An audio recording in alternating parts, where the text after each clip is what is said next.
salgado de verdade. Não, Sexta-feira, vamos. né, gente? É, sexta-feira, tá todo mundo É, já pendurando as coisas, né? Os prazos, os processos, deixando para segunda-feira. Ou para o sábado e domingo, né? Dependendo exatamente. do nível, né? Da coisa. A Ana Cristina acho que está deixando tudo para hoje à noite, para amanhã, para sábado, porque só ela quer pegar as coisas para fazer, só ela tem clientes, mais clientes, não está sobrando para ninguém mais. Ah, minha família está brigando comigo, viu?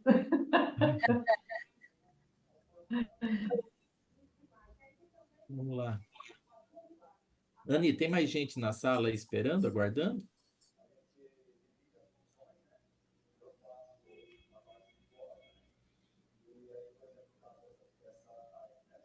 Não, doutor, todo Não? mundo eu já coloquei para dentro. Tá, então vamos esperar mais um pouquinho, a gente já dá início, tá bom? Mais uns minutinhos aí, nós já iniciaremos aqui.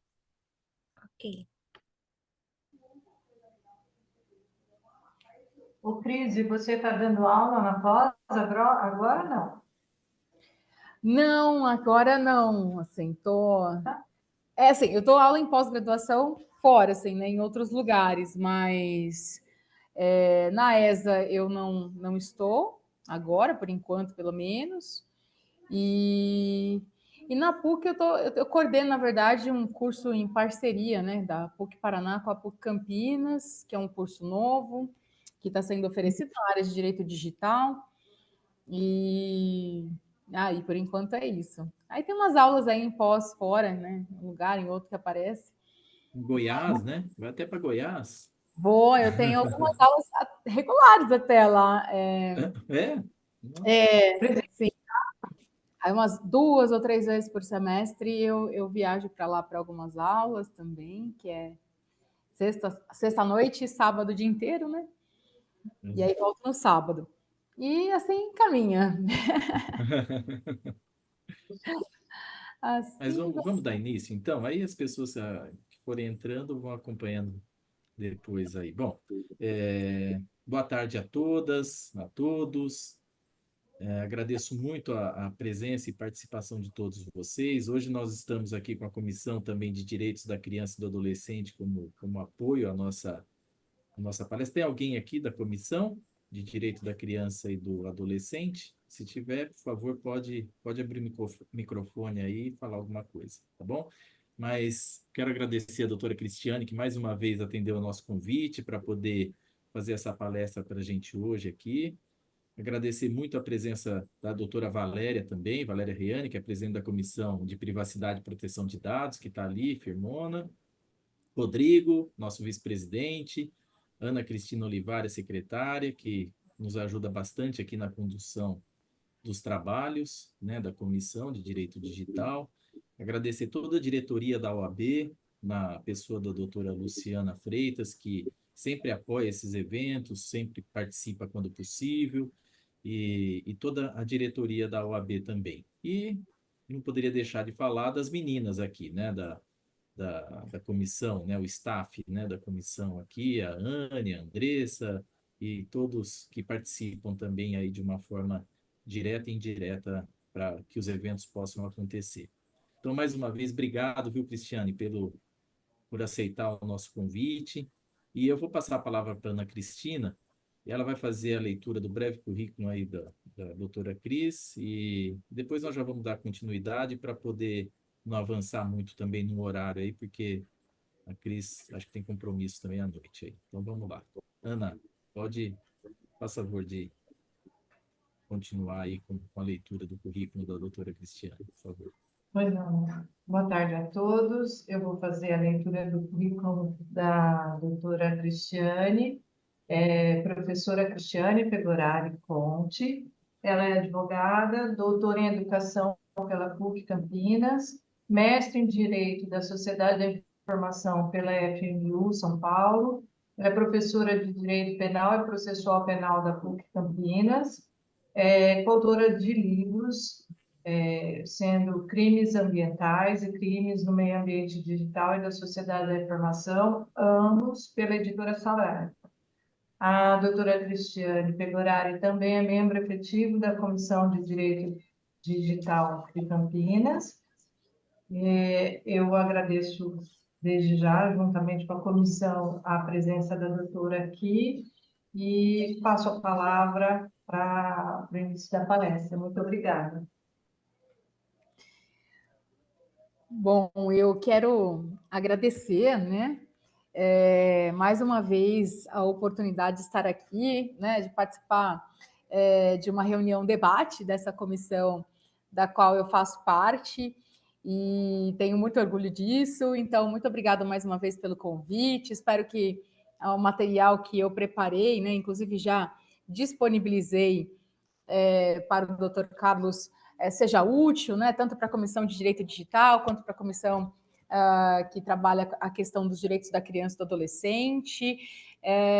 Agradeço, né, também faço uma referência à doutora Valéria, né, presidente aí da Comissão de Privacidade e Proteção de Dados, também sempre um prazer encontrá-la, ainda que virtualmente, né, não conseguimos nos encontrar pessoalmente, infelizmente, com tanta frequência, mas ainda que virtualmente é sempre bom revê-la.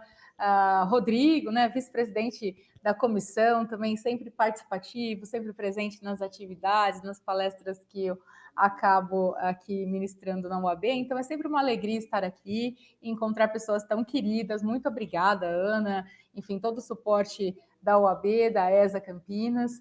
Agradeço aí mais uma vez essa oportunidade. Eu vou compartilhar aqui a minha Você está apresentação. conseguindo aí, Cris, compartilhar ou não? Deixa eu ver aqui se eu consigo carregar. Ani, você libera aí, por favor, para a doutora Cris poder... Aí, acho que agora tem. Vocês conseguem... Agora sim. Se você quiser abrir para deixar a tela cheia, né? Beleza. Então, vou deixar aqui. Vamos ver se carrega, que às vezes dá uma travadinha, mas acho que foi. Já foi, Cris? Foi agora, será? Sim, tá. Se quiser abrir para deixar a tela cheia, né? Sem as visualizações laterais aqui. Vocês conseguem visualizar? Sim. Tá passando direitinho? Não está passando, está parado. Que estranho. Parece que toda vez que eu compartilho tela cheia, ele não passa. Ele está no modo do PowerPoint, Aí, não está no agora modo sim. apresentação. Agora passou. Eu vou deixar assim e vamos conversando aqui, né? Porque eu acho que se eu colocar no modo apresentação, ele vai, por algum motivo, ele não aparece, não passa, né? Mas, bom, eu vou conversando, eu também disponibilizei o material, é mais para que a gente tenha ali alguma coisa para acompanhar.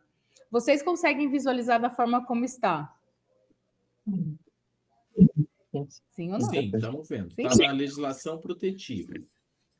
Isso mesmo. Bom, então vamos lá, né? O tema que foi atribuído é a questão relacionada aos direitos e proteção de crianças e adolescentes.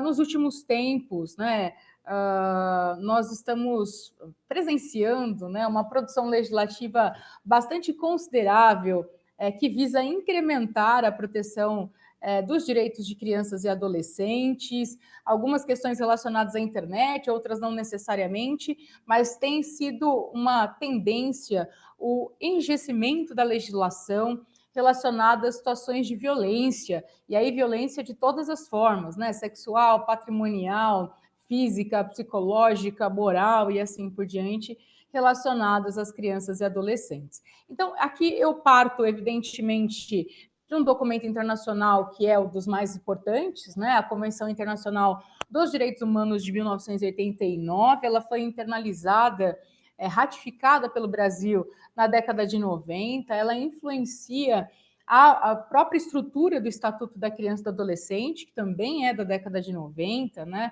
Traz ali aspectos como melhor interesse, que aparecem em outras legislações, como a própria LGPD, né, acaba mencionando essa questão do melhor interesse, a proteção integral, que também aparece no Estatuto da Criança e do Adolescente, vai trazer essa questão de crianças e adolescentes são pessoas em desenvolvimento, sem maturidade física e mental e necessitam de proteção e cuidados especiais.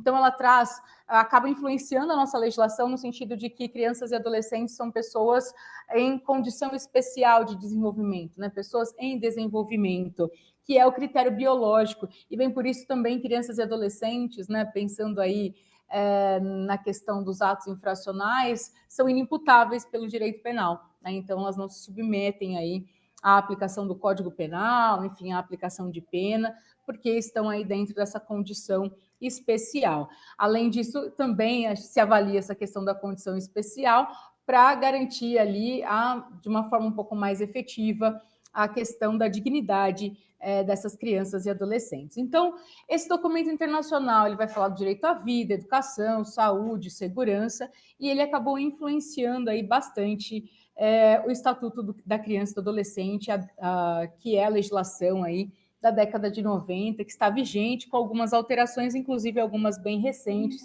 que eu vou mencionar aqui ao longo da minha apresentação. É claro que esse é um documento internacional bem importante, ele é sempre apontado aí como o principal documento, né, um dos primeiros, ou o principal documento específico de tutela da criança e do adolescente, mas nós temos protocolos facultativos que foram surgindo depois sobre prostituição infantil, pornografia, crianças em conflitos armados, questões relacionadas ao child grooming, ou documentos internacionais de direitos humanos que não falam somente de crianças e adolescentes, mas que também abordam situações que podem envolver crianças e adolescentes como vítimas, como, por exemplo, a Convenção de Palermo, que é a convenção que trata do tráfico de pessoas, né? Uma das possibilidades do tráfico de pessoas é o tráfico de crianças e adolescentes para as mais variadas finalidades. Nós vamos falar um pouco sobre isso, porque também foi objeto aí de alteração legislativa recente. Agora, em 2024, tivemos uma legislação que, dentre outras coisas, incluiu como crime hediondo o tráfico de pessoas, quando essas pessoas são crianças e adolescentes apenas, para qualquer uma das finalidades do tráfico, né? Então, adoção, servidão, escravidão, exploração sexual e assim por diante.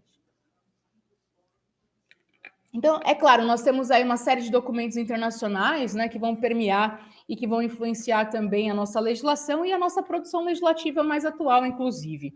Aqui na sequência eu menciono, evidentemente, o ECA, o Estatuto da Criança e do Adolescente, né, a Lei 8.069/90, que, como eu disse, influenciada por documentos internacionais, traz a questão da proteção integral de crianças e adolescentes e coloca essa responsabilidade da proteção de crianças e adolescentes nas mãos da família, da comunidade, da sociedade de maneira geral, né? Além do próprio poder público, evidentemente. E aí, quando a gente fala de proteção integral, isso está relacionado aos direitos à vida, saúde, alimentação, educação, esporte, lazer, profissionalização, cultura, a dignidade, que é um grande guarda-chuva, né? Respeito, liberdade, convivência familiar, comunitária e assim por diante.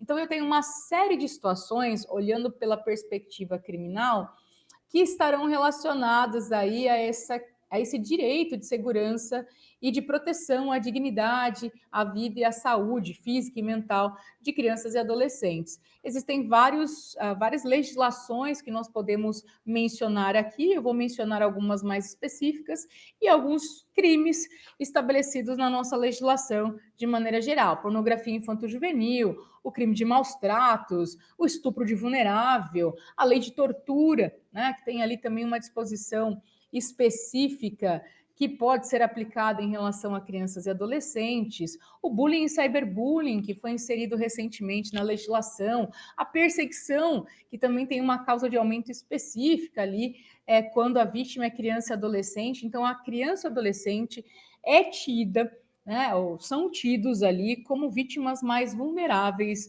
em diversos crimes estabelecidos na legislação de maneira geral, para além de situações previstas também no ECA. Então, o Estatuto da Criança e do Adolescente, além de trazer essa questão da proteção da dignidade da criança e do adolescente, também vai trazer ali algumas situações, tipificar alguns crimes também de proteção a direitos, a bens jurídicos dessas crianças e adolescentes. Então, a gente vai falar um pouquinho aí de algumas dessas legislações que foram surgindo ao longo do tempo.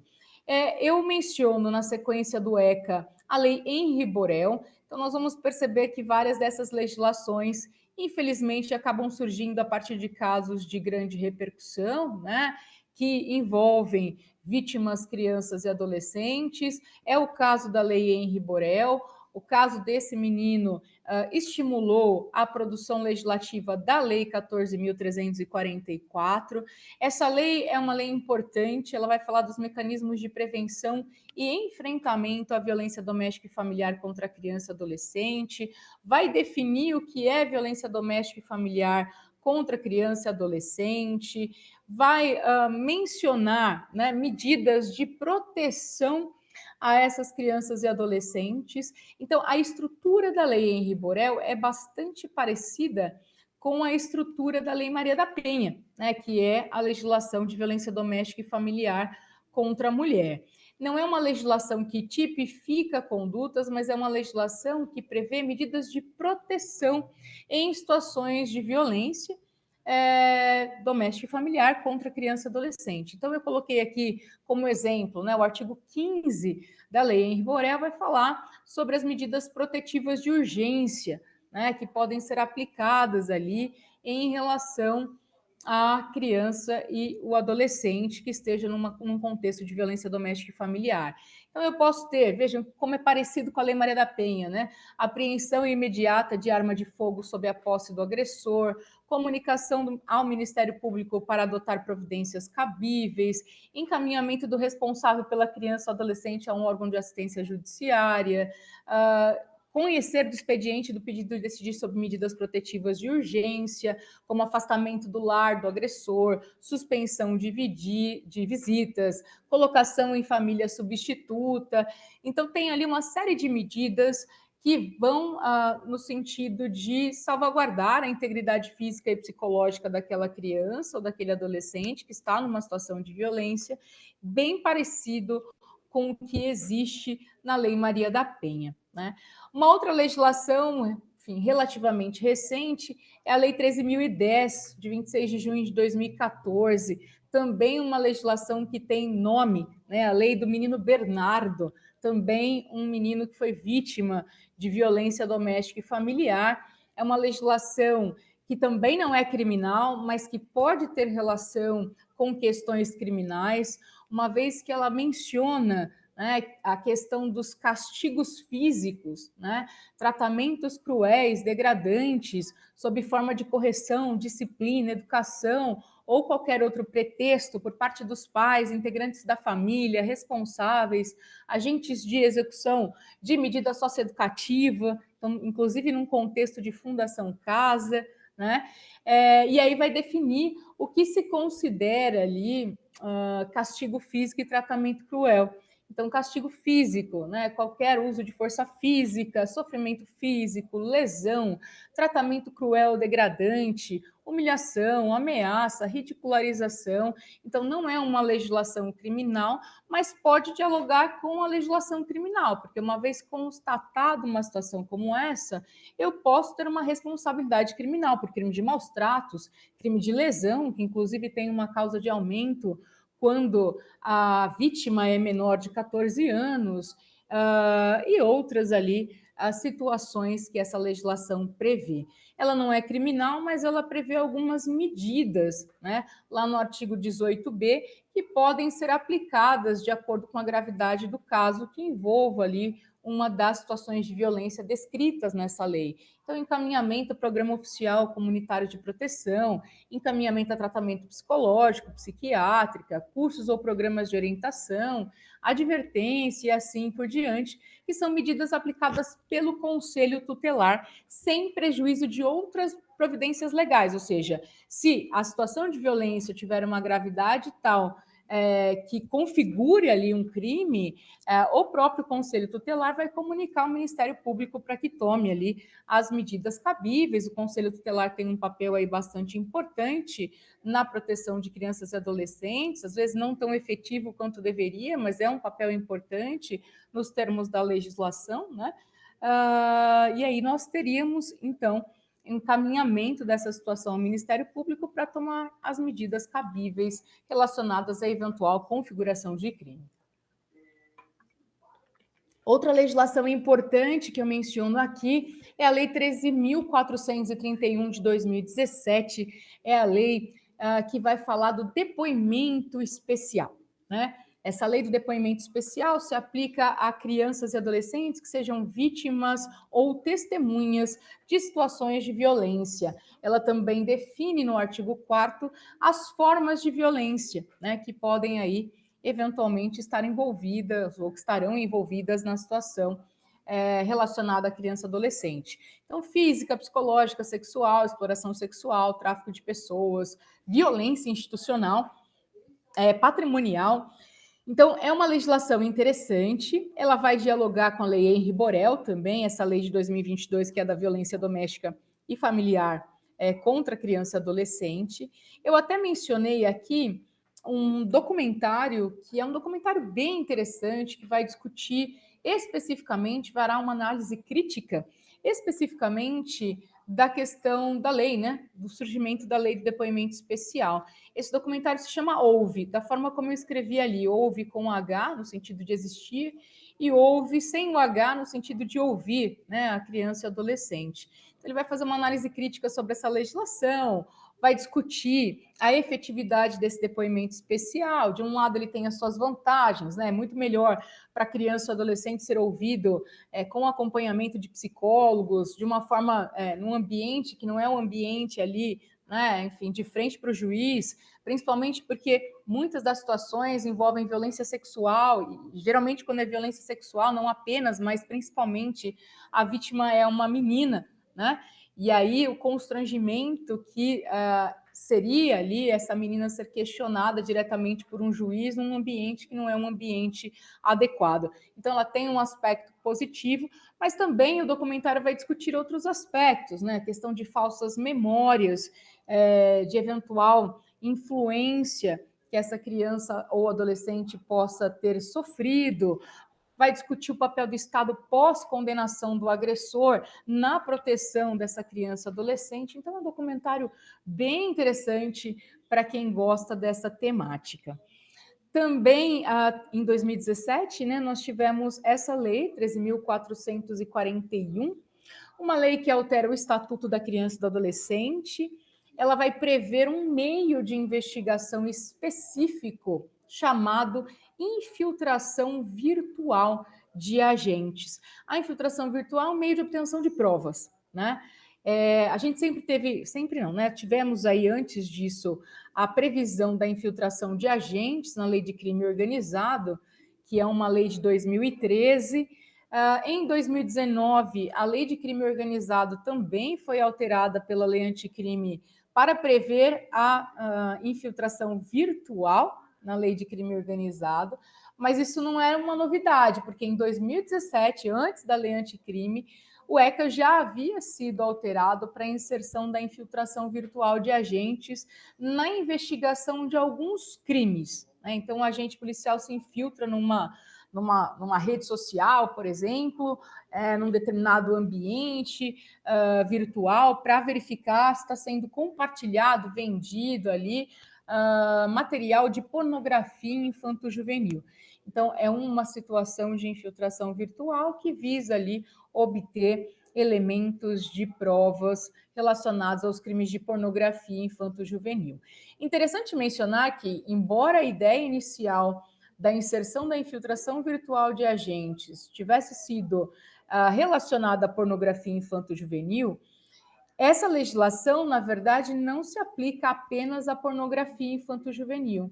Eu tenho a possibilidade de realizar infiltração de agentes na internet, nas situações que envolvem violência, pornografia infanto-juvenil, mas também em algumas situações do Código Penal, né? Vejam que até no artigo 154A, que é a invasão de dispositivo informático, né, crime de estupro de vulnerável, outros crimes relacionados a vulneráveis, né, 218, 218A, 218B do Código Penal, também podem ali desafiar a utilização da infiltração de agentes. Então, percebam que o legislador aqui ele foi esperto, inteligente ali, no sentido de inserir outras situações para além da pornografia, né? Pensando nas eventuais discussões, né, dentro do artigo 217A, o estupro de vulnerável, se nós pensarmos que existe, se é que existe, o crime de estupro virtual, né? Se a gente consegue inserir efetivamente situações de estupro, situações, né, que estejam relacionadas à violação da dignidade sexual, no contexto de internet, dentro dos crimes de estupro e estupro de vulnerável. Então, aqui, se nós pensarmos no estupro de vulnerável virtual, nós teríamos ali a possibilidade de eventual infiltração virtual de agentes, né, conforme o artigo 190A, que também menciona a investigação do estupro de vulnerável 217A. Né? É claro, aqui ele não exige que o estupro aqui de vulnerável seja só o virtual, né? Ele fala do estupro de vulnerável de maneira geral, mas pensando aqui nessa construção que algumas pessoas fazem, né? Alguns autores fazem e têm admitido, de configuração do estupro também na modalidade virtual. E essa é a lei de 2024, uma lei bastante recente, ela é de janeiro agora de 2024, né? Ela modifica o ECA, o Código Penal, a Lei de Crimes Hediondos e cria uma política nacional de prevenção e combate ao abuso e exploração sexual de crianças e adolescentes. Então, vejam, né? De 2017 para cá, nós tivemos aí algumas legislações que visam intensificar tanto a prevenção quanto a repressão de situações de violência que envolvam crianças e adolescentes. Bom, quais foram as principais alterações, né, inserções que essa Lei 14.811 traz para essas legislações mencionadas? Algumas situações bem importantes, né? Primeira delas é essa lei aqui de 2024 que vai inserir no Código Penal 2 dispositivos que nós vamos avaliar na sequência, que são os crimes de bullying e de cyberbullying, né? Isso é totalmente uma novidade na nossa legislação? Não.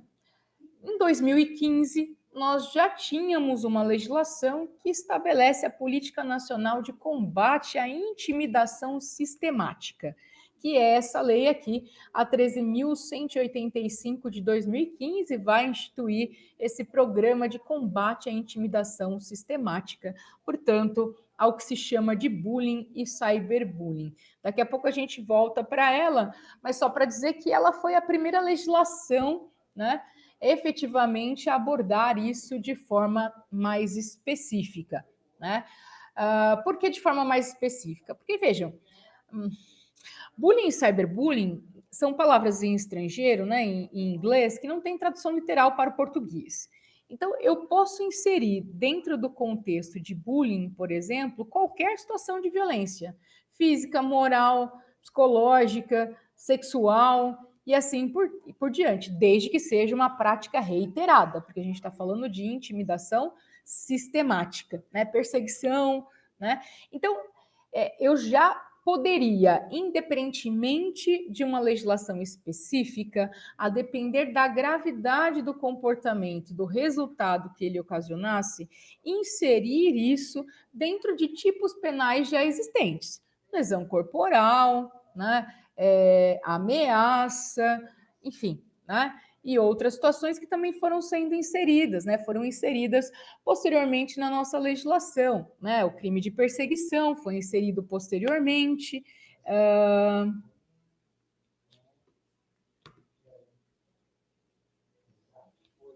Vocês estão me ouvindo, gente?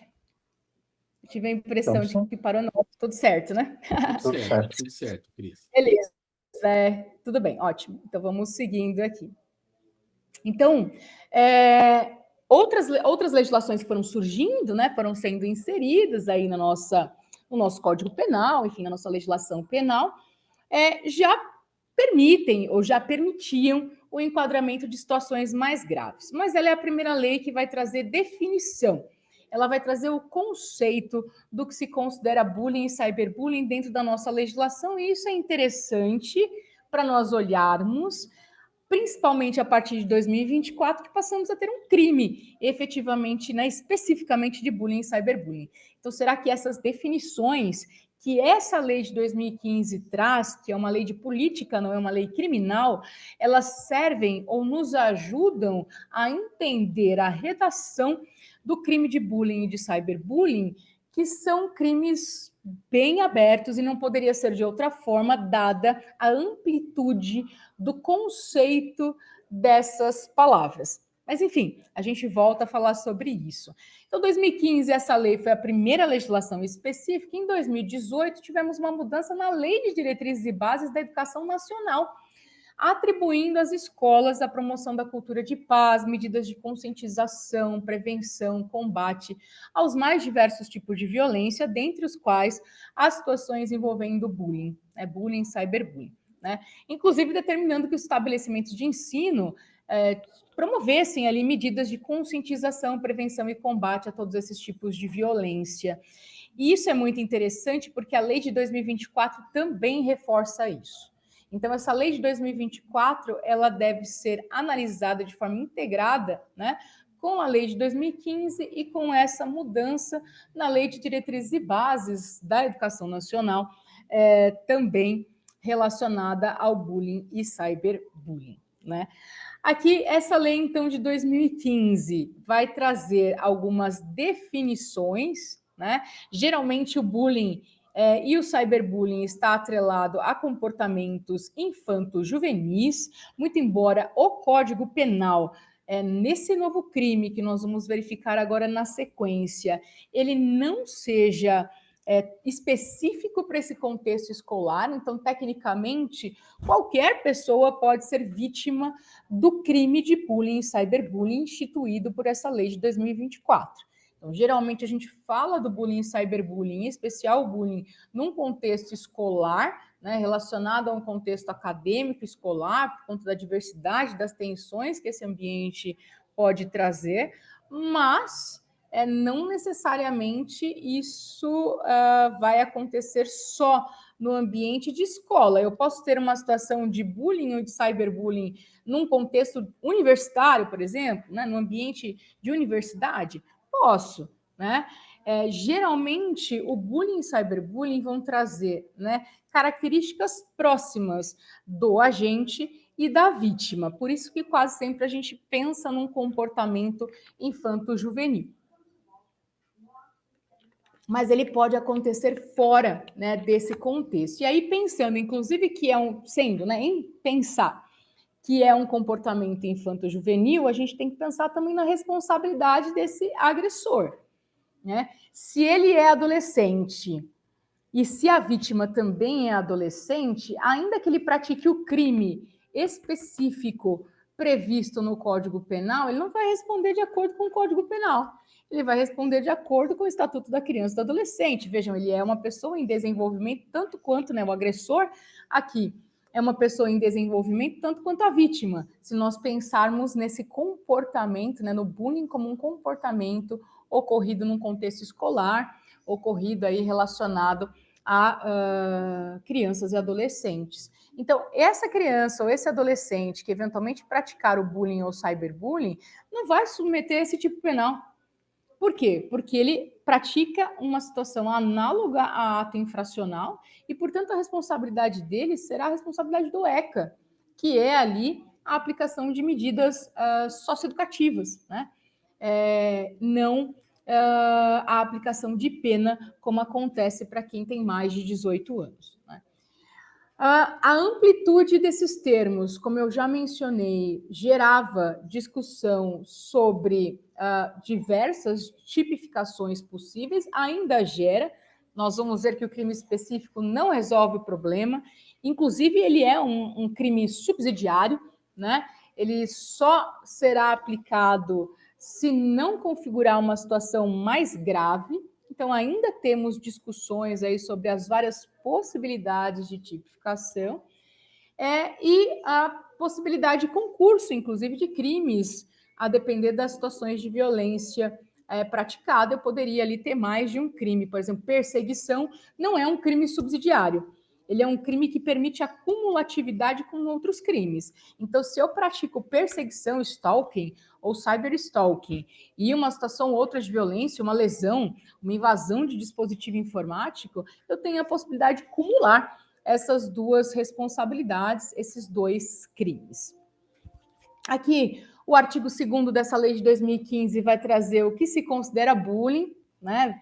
Analisem aí vocês o que vocês acham dessa definição, né? Ataques físicos, insultos pessoais, comentários sistemáticos, apelidos pejorativos, ameaças por quaisquer meios, grafites depreciativos, expressões preconceituosas, isolamento social, enfim, fazer piada, né? Zombar, que são as pilhérias e assim por diante. Então, ele tenta exemplificar aqui algumas situações que poderiam configurar o bullying. E ele faz a mesma coisa em relação ao cyberbullying no parágrafo único, né, desse artigo, que é o artigo 2º.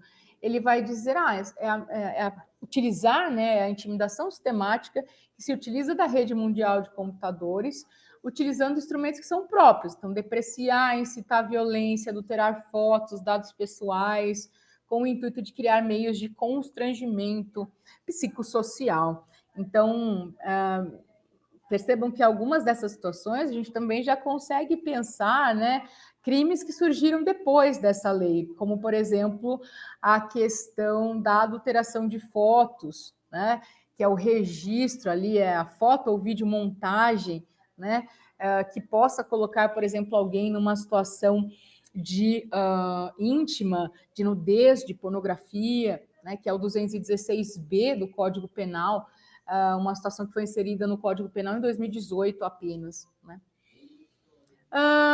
Então, aqui tem uma tentativa de definição do que é cyberbullying. Existem muitas definições, mas acho que o importante aqui é verificar que são termos muito abertos, e exatamente por serem muito abertos, eles são de difícil tipificação.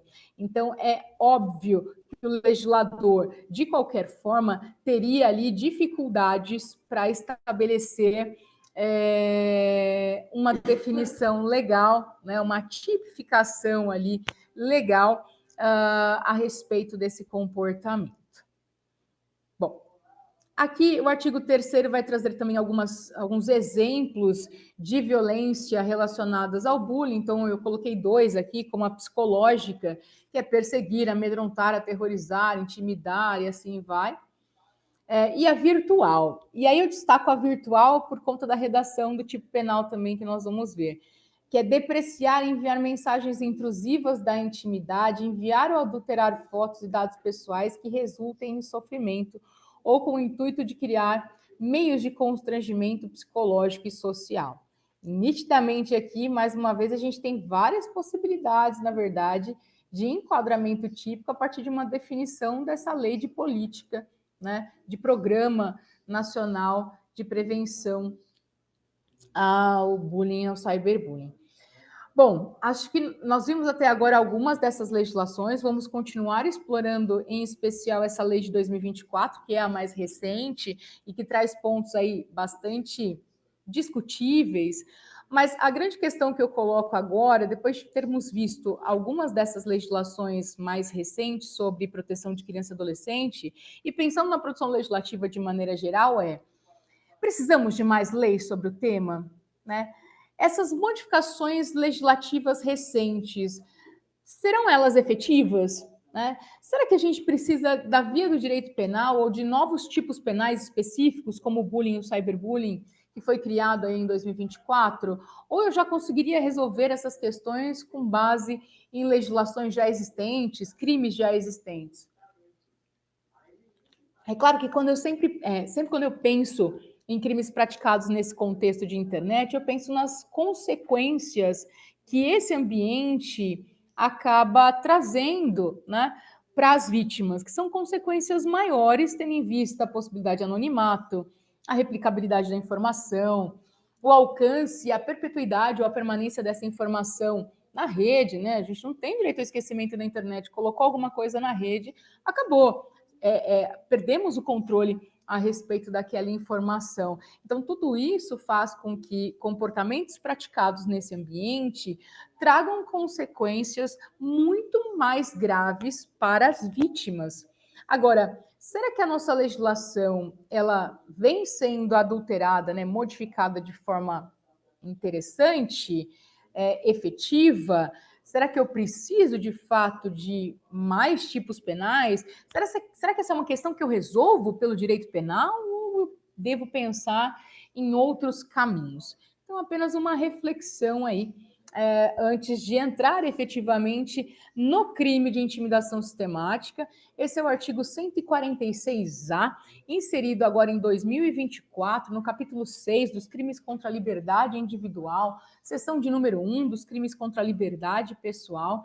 Vejam a redação e principalmente a pena. Intimidar sistematicamente, beleza, isso faz parte do conceito mesmo de bullying.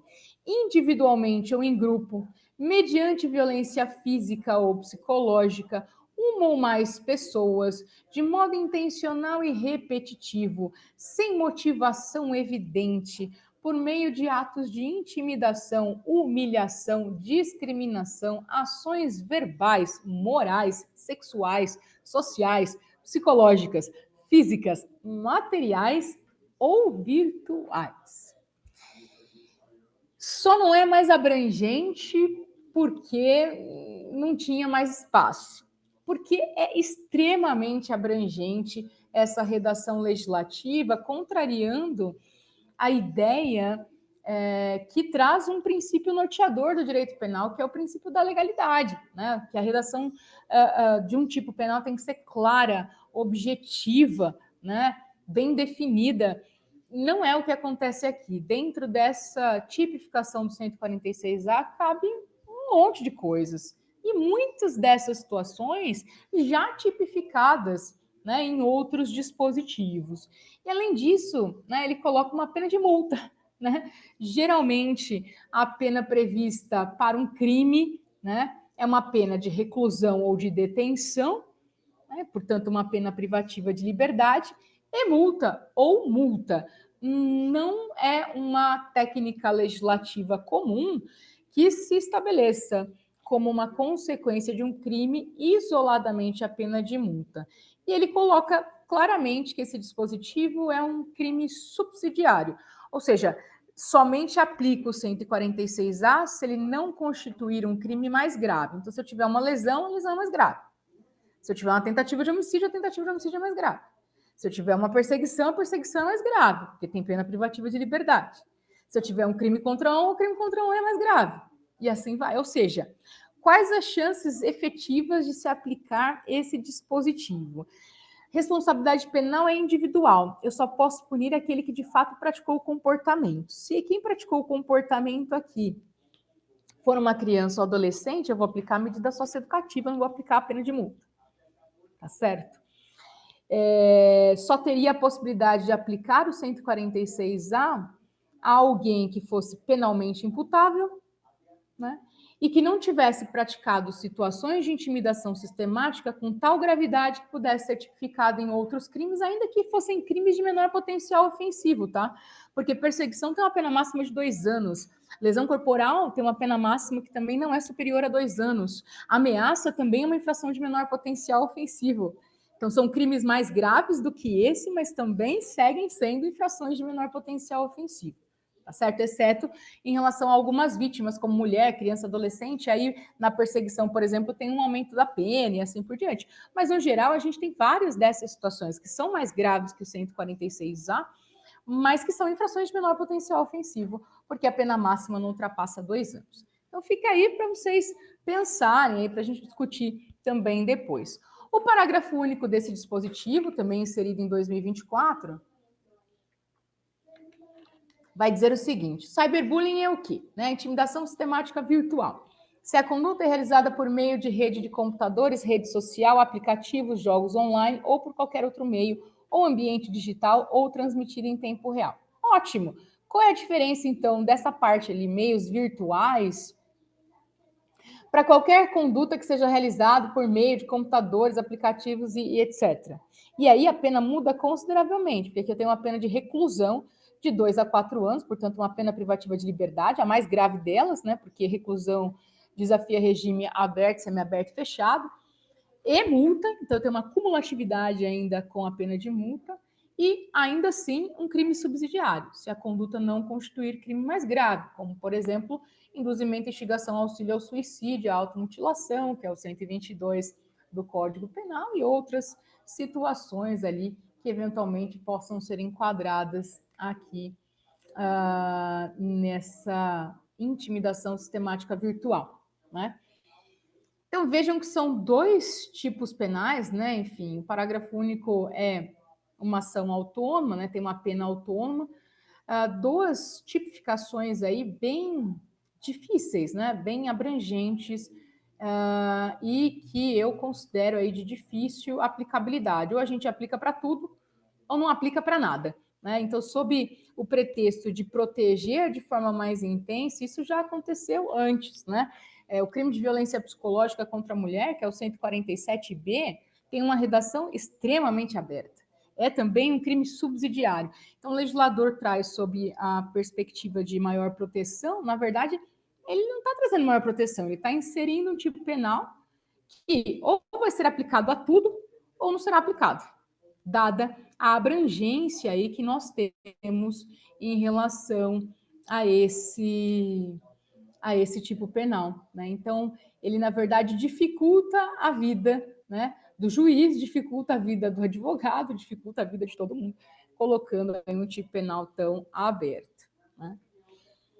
Bom, como eu disse, esse crime específico ele não demanda que o sujeito ativo e passivo sejam exatamente menores de 18 anos, né, criança e adolescente, não faz referência à educação básica, ou seja, são situações que podem ocorrer em qualquer âmbito, educacional, universitário, assim por diante, mas que exige reiteração. Um único ato não configura, porque ele traz a expressão intimidação sistemática, que é a reiteração dos atos. Então, se eu bati uma vez em alguém, evidentemente, isso não é, né, dei um tapa ali, isso não é uma situação de bullying, né? Eu precisaria da reiteração de atos de violência, ainda que não necessariamente os mesmos, mas que pudessem ser inseridos no contexto do 146 ali, para a configuração desse crime, né? Assim como ocorre na perseguição, perseguição também é um crime que exige reiteração de atos, é um crime habitual, exige ali a reiteração de atos. Bom, relacionando a previsão do bullying e cyberbullying e as 2 outras legislações que nós passamos ali a ter, né? Essa lei de 2024 reforça a responsabilidade das escolas e profissionais de educação em vários aspectos, tá? Ela vai exigir, em complementação à lei de 2015 e a mudança da lei de diretrizes e bases de 2018, uma capacitação contínua dos docentes e equipes pedagógicas para a implementação de ações, discussão, prevenção. Isso já existia na lei de 2015 e isso é reforçado pela lei de 2024 e nós vamos interpretar isso junto com a lei de 2018. Então, as escolas devem se preocupar em ter efetivamente um compliance, né, voltado para essa questão da violência.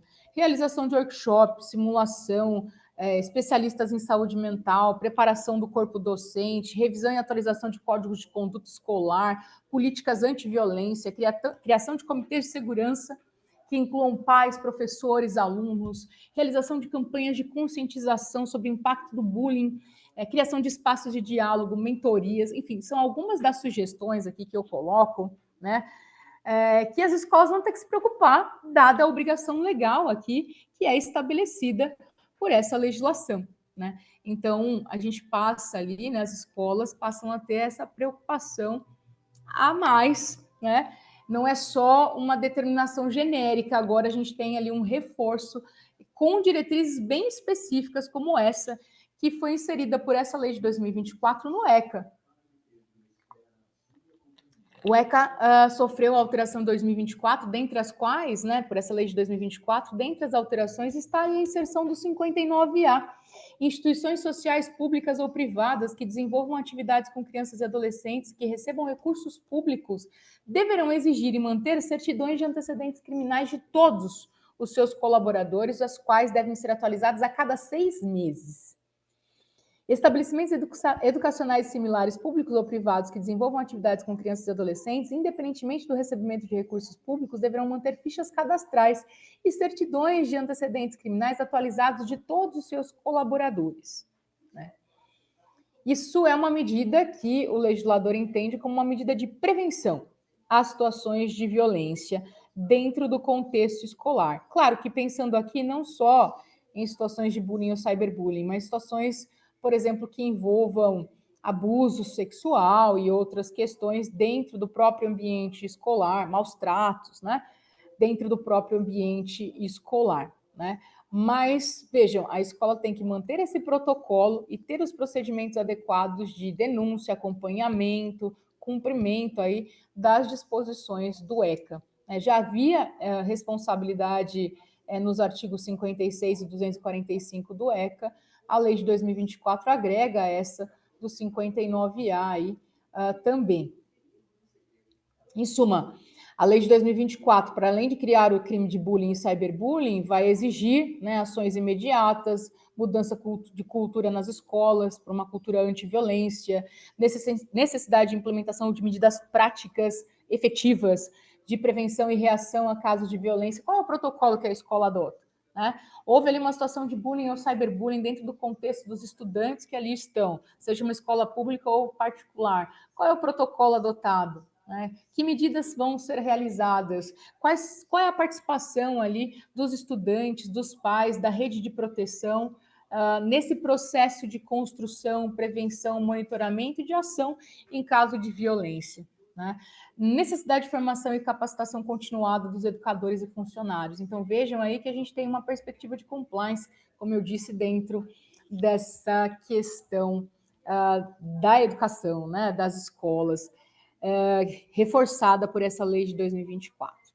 Bom, essa lei de 2024, como eu disse, eu vou dar ênfase a ela porque ela é bem atual, né? Ela institui a Política Nacional de Prevenção e Combate ao Abuso e Exploração Sexual de Criança e Adolescente, e dentro desse contexto ela vai fazer algumas alterações relacionadas à Lei de Crimes Hediondos, que é a Lei 8.072/90. Então, ganhamos novos crimes hediondos relacionados a crianças e adolescentes. Nós já tínhamos, desde 2015, né, o estupro de vulnerável já era ali uma situação, por exemplo, de crime hediondo. Então, nós passamos a ter outras situações que envolvem crianças e adolescentes como vítimas de crime, essas situações sendo consideradas crimes hediondos. Primeira situação, induzimento, instigação, auxílio ao suicídio ou automutilação, que é o artigo 122. Todas as situações do 122? Não. Só o 122 caput e parágrafo 4º. O parágrafo 4º é quando o induzimento, a instigação e auxílio ao suicídio ou automutilação é realizado por meio de rede mundial de computadores, rede social, transmitido em tempo real. Tá? A gente vai falar um pouquinho dos jogos mais adiante, enfim, dessa questão do induzimento e instigação, mas saibam que isso passou a ser crime hediondo, portanto, se sujeitando a um regramento mais rigoroso em relação à restrição de benefícios, regime de cumprimento de pena e assim por diante, pelo menos em tese, né? Depois o judiciário acaba flexibilizando algumas coisas, mas pela letra da lei traz ali um regramento um pouco mais rigoroso às situações hediondas e equiparadas. O sequestro e cárcere privado, que é o artigo 148, também é crime hediondo quando praticado contra menor de 18 anos. Portanto, criança e adolescente aqui estariam inseridos nessa possibilidade. O tráfico de pessoas cometido contra criança e adolescente. Aqui tem que tomar um pouco de cuidado, né? Então, não é o tráfico de pessoas de maneira geral. Eu, particularmente, acho que deveria ter sido o tráfico de pessoas, ponto. Como uma situação hedionda. Eu acho que o tráfico de pessoas é um dos crimes mais graves. Embora de difícil responsabilidade, né, de atribuição de responsabilidade criminal, porque tem a questão de identificação do agente, das pessoas envolvidas, então é mais uma questão processual do que de direito penal, mas eu acho um dos crimes mais graves do ordenamento jurídico, porque eu estou traficando um ser humano para fazê-lo de escravo, para explorá-lo sexualmente, para a remoção de um órgão, para uma adoção ilegal. Então, me parece que qualquer vítima, nesse contexto, traria ali uma situação de gravidade. Mas, percebam, a gente está lidando aqui com modificações legislativas recentes que têm por objetivo proteger um pouco mais a criança e adolescente. Então, só se considera aqui o tráfico de pessoas, independentemente da finalidade, remoção de órgãos, adoção, servidão, escravidão, exploração sexual, não importa a finalidade, qualquer uma das finalidades previstas no 149A, desde que a vítima seja criança ou adolescente. E os crimes previstos no parágrafo 1º do artigo 240 e no 241B do ECA. O legislador errou, e errou, na minha opinião, tá? Não sei na de vocês vão analisar aí comigo. Errou feio aqui, né? 240, parágrafo 1º, são situações, deixa eu pular aqui para mostrar para vocês, são situações de figuras equiparadas que essa própria lei de 2024 trouxe para o artigo 240. O 240 já é um dispositivo que fala ali de pornografia infanto-juvenil. Produzir, reproduzir, dirigir, fotografar, filmar, registrar por qualquer meio, cena de sexo explícito pornográfico envolvendo criança e adolescente, pena reclusão de 4 a 8 anos e multa. Aí ele vai dizer que é crime hediondo 240, parágrafo 1º só, tá? Que são as figuras equiparadas que a própria lei de 2024 inseriu. Quem agencia, facilita, recruta, coage, de qualquer modo intermedia a participação de criança e adolescente nas referidas cenas, ou que exibe, transmite, auxilia ou facilita a exibição ou transmissão em tempo real pela internet ou por aplicativos, por meio de dispositivo informático e assim por diante. Então, ele vai considerar que essas situações do parágrafo 1º, que tem a mesma pena do caput, reclusão de 4 a 8 anos, como situações que são figuras equiparadas, como situações hediondas. E aí ele considera também como hediondo o 241B. O 241B, deixa eu ver, coloquei, é adquirir, possuir ou armazenar por qualquer meio fotografia, vídeo ou outra forma de registro que contenha cena de sexo explícito ou pornográfica envolvendo criança ou adolescente. Pena reclusão de 1 a 4 anos. Por quê? O legislador inseriu somente essas duas situações. Que, aliás, o 241B nem é o crime que tem pena mais elevada dentre as situações do 241 letras, que são as situações de pornografia infanto-juvenil, né? Se nós olharmos, por exemplo, o 241A, que é o crime de venda, exposição à venda de material pornográfico, a pena é mínima de 4, a máxima é de 8, e me parece ser uma situação bem mais grave vender e expor à venda do que simplesmente armazenar, né? Tanto que se discute, né, se o armazenamento seria, de fato, se haveria necessidade de tipicidade do armazenamento, se ele não seria só uma reprovação moral, né, do que, embora ele estimule, né, também a pornografia, a produção de pornografia, mas é mais uma reprovação moral quem adquire, possui ou armazena, porque ele não está praticando nenhum ato especificamente em relação à criança e adolescente diretamente, então tem quem discuta aqui se esse crime deveria existir, se não é um excesso punitivo, de outro lado tem quem diga que não, que ele tem que existir, porque ele estimula a pornografia e assim por diante, a produção de pornografia, mas ele não é o crime mais grave, né? E não faz nenhum sentido escolher dentre as situações, me parece, né? Dentre as situações que, na minha opinião, são ali bastante próximas, né? E algumas situações até mais graves do que o 241B dentro do ECA, tá? Mas aí vocês podem avaliar depois essa questão. Então, tudo isso aqui passa a ser crime hediondo, né?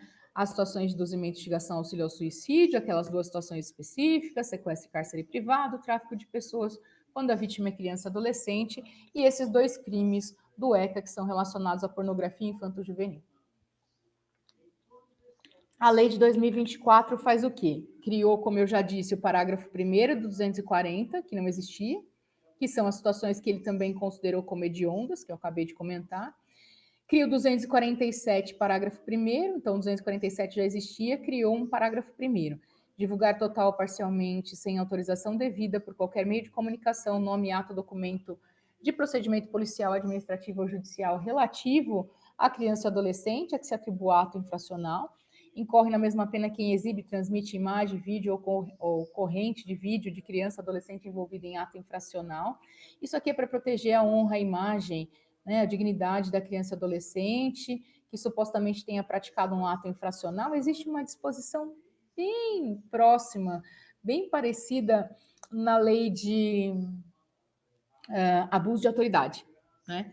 Aqui é bem específica relacionada a ato infracional. E também cria esse 244C aqui, né? Que é deixar o pai, a mãe ou responsável legal de forma dolosa de comunicar à autoridade pública o desaparecimento de crianças ou adolescentes, né? Com uma pena de reclusão de 2 a 4 anos. É um crime novo estabelecido lá no ECA a partir dessa lei de 2024. Né? Então tem aí algumas possibilidades.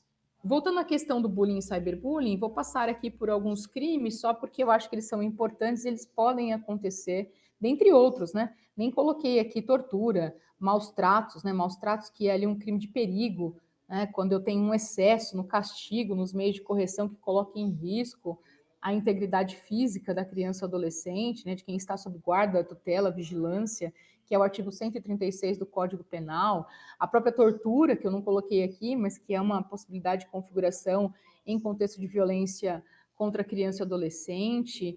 A gente tem as situações dos crimes contra a honra, né? A gente ainda tem a questão da injúria por preconceito, do 140, se a pessoa idosa com deficiência, as situações de racismo, né, que foram inseridas em 2023 na lei de racismo. Então tem aí LGBTQIA+, né, também a interpretação de que a injúria racial abrange essas situações. O crime de perseguição é uma situação possível envolvendo criança e adolescente, tanto que prevê causa de aumento se a vítima é criança ou adolescente, dentre outras vítimas vulneráveis, que o Código Penal geralmente considera como idoso e mulher, né? Esse crime de perseguição vai também utilizar a expressão reiteradamente, então aqui também a prática de mais de um ato, né? Um único ato é uma situação atípica, que atinge a integridade física, psicológica, capacidade de locomoção, ou que de qualquer forma invada ou perturbe a esfera de liberdade ou privacidade da vítima. Também aí um crime de pena baixa, com um aumento de pena se a vítima é criança ou adolescente. Não é crime subsidiário, como eu já antecipei, ele permite a acumulação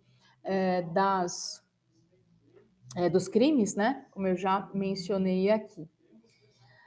Crianças e adolescentes são vítimas mais vulneráveis, por quê? Né? Principalmente no contexto de internet, porque utilizam de forma intensa as tecnologias, algumas delas só interagem praticamente pelas redes sociais. A pandemia piorou isso consideravelmente, né? Passam longos períodos conectados, não necessariamente sob controle dos pais, e ainda que os pais tenham ali uma tentativa de controle, eles conseguem burlar as restrições, conseguem ter acesso por meio do dispositivo do colega, enfim. Então, se ele não tem celular, mas o coleguinha dele da escola tem, pronto. Então, não é só uma questão de ter ali aplicativos de controle, restrições e assim por diante, é uma questão de orientação e educação mesmo, né? Porque é orientar a criança ou adolescente e dizer, olha, esse conteúdo aqui não é um conteúdo adequado, porque ele vai se deparar com isso. De qualquer forma, ele vai se deparar, né? E são pessoas em desenvolvimento, como eu disse, e isso faz com que elas não tenham plena capacidade de avaliar as situações de risco. É por isso que são consideradas pela legislação também mais vulneráveis em relação à prática de crimes. Aqui tem algumas discussões, né? Eu sempre trago as discussões relacionadas aos games, né? Como esses games acabam estimulando situações de violência e até estimulando a prática do bullying e do cyberbullying em alguma medida. Pelo menos foi uma discussão que nós tivemos naquele caso do massacre de Realengo, né? Não sei se vocês se lembram lá dos 2 meninos que entraram na escola atirando, e aí na investigação se verificou que um deles, pelo menos, era vítima de bullying na escola, e que eles eram adeptos de jogos violentos. Né? E aí até se discutiu na época um projeto de lei, que depois foi arquivado, mas um projeto de lei que visava punir quem fabricava, disponibilizava jogos com esse conteúdo, como esse que eu menciono sempre, né? Que uma das tarefas do jogo era estuprar uma mulher e as duas filhas adolescentes dentro do jogo, né? No metrô. Então, de que forma esses jogos contribuem ou incentivam a violência, ou não há uma relação de causa e efeito entre essas situações de violência? Aqui a lei de 2019 é uma lei de política nacional de prevenção da automutilação e suicídio, da mesma forma que a lei de 2015 do bullying e cyberbullying, ela não é uma legislação criminal, mas ela fala da obrigatoriedade dos estabelecimentos de ensino, né, das escolas, terem ali medidas que possam notificar aos estabelecimentos, né, enfim, ao conselho tutelar, enfim, né, situações de violência, né? Então, notificação compulsória das situações de violência autoprovocada para que se possa estabelecer estatísticas, tanto no âmbito da saúde quanto no plano educacional. Aqui é o artigo 122, que é o crime de induzimento e instigação auxílio ao suicídio, ele foi alterado também recentemente, ele tem causas de aumento específicas, como a do parágrafo 4º, que foi ali considerada hedionda, né, em 2024, e outras que são específicas relacionadas a esses jogos que impõem desafios, dentre os quais o da automutilação, né? Pornografia infanto-juvenil, a gente já comentou algumas coisas, só vou mencionar o child grooming, que é uma situação interessante, porque é uma forma de aliciamento diferenciada, né, em que o agressor ali, ele tenta estabelecer uma ligação emocional com a criança ou adolescente como uma forma de prepará-la para a exploração sexual. Vejam, exploração sexual é gênero, tá? Eu posso ter dentro da exploração sexual pornografia, prostituição, tráfico, enfim, uma série de outras situações, tá? Aqui a gente tem simular a participação de criança e adolescente em cena de sexo explícito ou pornográfica por meio da alteração, montagem ou modificação de fotografia, vídeo ou qualquer outra forma de representação. Isso aqui é um crime do ECA.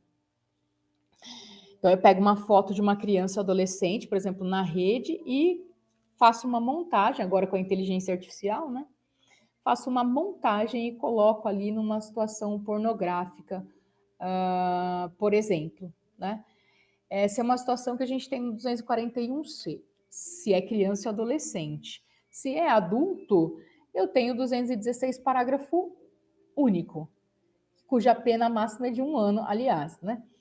Na mesma pena incorre quem realiza montagem em fotografia, vídeo, áudio ou qualquer outro registro com o fim de incluir pessoa em cena de nudez ou ato sexual ou libidinoso de caráter íntimo. Pega uma foto sua numa rede social, que seja uma foto pública, utiliza a inteligência artificial, tira a sua roupa ou te coloca numa situação de nudez ou numa situação libidinosa ou pornográfica. Essa seria a tipificação viável, que é o 216B, parágrafo único. E se eu crio pornografia exclusivamente com o uso de IA? Eu não estou pegando uma criança ou adolescente real. Eu pego ali várias informações sobre criança e adolescente, coloco num banco de dados. E aí, a partir disso, começa a gerar um monte de pornografia infanto-juvenil com base naquelas informações do banco de dados. Eu enquadro isso no ECA? Isso é atípico? Né? Eu estou violando a imagem e a dignidade de algum adolescente real? Se eu estou misturando ali características dentro desse banco de dados? Enfim, como é que eu vou fazer para punir essas situações? Que já existem, aliás. Aqui é uma notícia falando dessa questão da inteligência artificial e nudes. Aqui a gente tem a divulgação de cena de estupro ou cena de estupro de vulnerável. Então, o compartilhamento de cena de estupro de vulnerável também é um crime que atinge criança e adolescente. Está aqui no 218C. A gente sempre pensa no 218C para o compartilhamento não consentido de nudes e para a pornografia de vingança, que é o parágrafo 1º. Mas ele é bem mais amplo que isso. Ele tem várias coisas, também uma falta de técnica legislativa, mas, enfim, o legislador inseriu tudo de uma vez, num único tipo penal, dentre as situações, o compartilhamento de cena de estupro de vulnerável. Estou acabando, eu prometo, tá? É que eu falo muito, desculpa. Eu acabei separando um monte de coisas, mas eu estou acabando já, tá? Aqui, só para mencionar a questão dos ataques às escolas, né? Como o bullying e o cyberbullying acabam estimulando bastante essas situações de violência dentro do contexto escolar. Então, aqui tem algumas informações relativamente recentes falando, né, sobre o bullying como uma situação de aproximação, inclusive, de jovens a uma cultura extremista, a situações de violência. Menciono o projeto de lei das fake news, que está parado, né? O projeto de lei que era de 2020, que chegou a ser rediscutido muitas vezes, né? Ele surge com as fake news eleitorais a partir de 2018, né? Então, em 2020, ele surge principalmente estimulado pelas fake news eleitorais. Depois a gente tem a rediscussão dele, teve, né? A rediscussão dele, por exemplo, no ano passado, quando dos ataques às escolas, né? O quanto plataformas como TikTok, Discord e outras acabavam proporcionando culto a massacres do passado, a formas de violência, de extremismos e assim por diante. Tivemos uma discussão nos últimos dias, inclusive estava lendo que queriam voltar, trazer à pauta novamente uma análise com urgência desse projeto de lei por conta das situações envolvendo o Musk e o STF, né, essas brigas que nós tivemos recentemente, né, esses conflitos que nós tivemos recentemente, mas o fato é que ele está parado desde 2022, quando se rejeitou a votação com urgência do projeto, está lá na Câmara parado por enquanto. Mas esse é um projeto, enfim, que tem alguns aspectos interessantes, tem algumas falhas de redação, como todo projeto, principalmente porque é um projeto bastante extenso. É a Lei Brasileira de Liberdade, Responsabilidade e Transparência, né, esse projeto de 2020. Mas o mais interessante dele, dentre outras coisas que ele aborda, é o fato de que ele vai trazer ali uma preocupação com crianças e adolescentes, né? Ele vai colocar, por exemplo, que os provedores têm que aprimorar o combate à disseminação de conteúdos ilegais que envolvam crimes contra crianças e adolescentes, por exemplo, né? Ele tem uma preocupação específica. Vai falar que o provedor tem que ter como parâmetro nos seus serviços o melhor interesse da criança. Vejam, a gente falou disso lá no documento da década de 90, hein? Adotar medidas adequadas, proporcionais para assegurar o nível elevado de privacidade, proteção de dados, medidas técnicas para verificar a idade dos usuários, proteção de privacidade, proteção de dados. Ele altera o Marco Civil da Internet também para falar da responsabilidade do provedor em indisponibilizar conteúdo que contém imagem ou representação de violência ou cena de exploração, abuso sexual envolvendo criança e adolescente. Então, estou mencionando aqui o projeto só porque ele tem partes ali interessantes que envolvem também proteção de criança e adolescente e dialogam ali bastante com essas legislações que eu mencionei aqui. E para fechar, eu também quis colocar algumas questões de inteligência na investigação, como a IA, ela pode servir, né, para praticar crime, como fazer foto ou videomontagem, criar pornografia e assim por diante, mas ela também pode ser utilizada, né, os algoritmos também podem ser utilizados para investigação, por exemplo, né, para identificar comportamentos dentro da rede, para identificar linguagem, padrões, mecanismos de aliciamento, né, de compartilhamento de conteúdo com uma precisão de detecção bastante razoável. Então, a IA também pode servir de investigação e de combate ali a esse tipo de comportamento. Por fim, enfim, violência se configurou, eu coloquei ali o protocolo da escola, comunicação com o conselho tutelar, MP, polícia, preservação de prova, pedido de identificação do agressor, remoção de conteúdo, suspensão de perfil, isso com base no Marco Civil da Internet, e averiguar a responsabilidade criminal e civil dentro de algumas das possibilidades que eu coloquei aqui para vocês. Bom, com isso, eu encerro aqui a minha exposição. Espero que todos tenham conseguido aí acompanhar e que tenha sido útil, né? E me coloco aí à disposição para as questões, para o debate. E obrigada mais uma vez.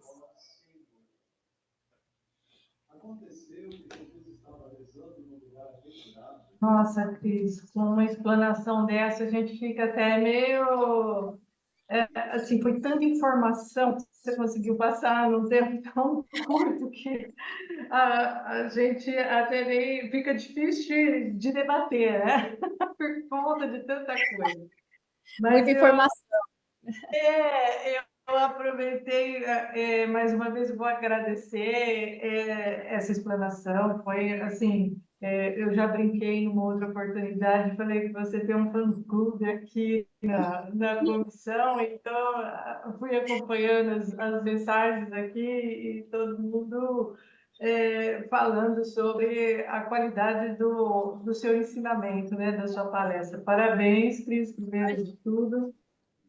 E a gente, quando analisa a questão que você aborda, né, gera, claro que vai gerar esse monte de questionamento na nossa cabeça. E quando você fala do tipo aberto, estou anotando aqui até para não esquecer. E quando você fala de tipo aberto, né, que é de difícil tipificação, a gente fica na dúvida se permite a impunidade ou não, né, pelo fato de dificultar, inclusive, o princípio do tipo penal, né, que é um princípio basilar do direito penal. Então, isso aflige um pouco quando a gente analisa todo esse sistema de legislação que vem. Aí, de outro lado, a gente vê com um olhar muito positivo essa preocupação com a criança, com o adolescente, seja com o idoso também, com os vulneráveis, né? Que necessariamente eles precisam de um olhar mais preciso, mais cirúrgico do legislador para efetivamente tomar uma posição com relação a todo esse entorno, né?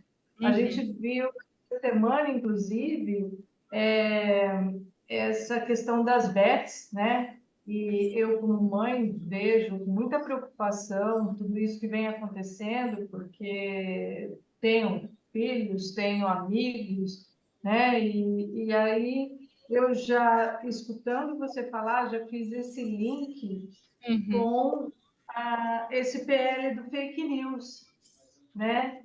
Que ele pode auxiliar na sistematização desse acesso das bets. E talvez isso seja um ponto muito positivo para o controle de acesso de crianças e adolescentes, né, nesse tipo de plataforma aí, que tem assolado até benefício assistencial, né, que dirá a cabeça das crianças. Sim.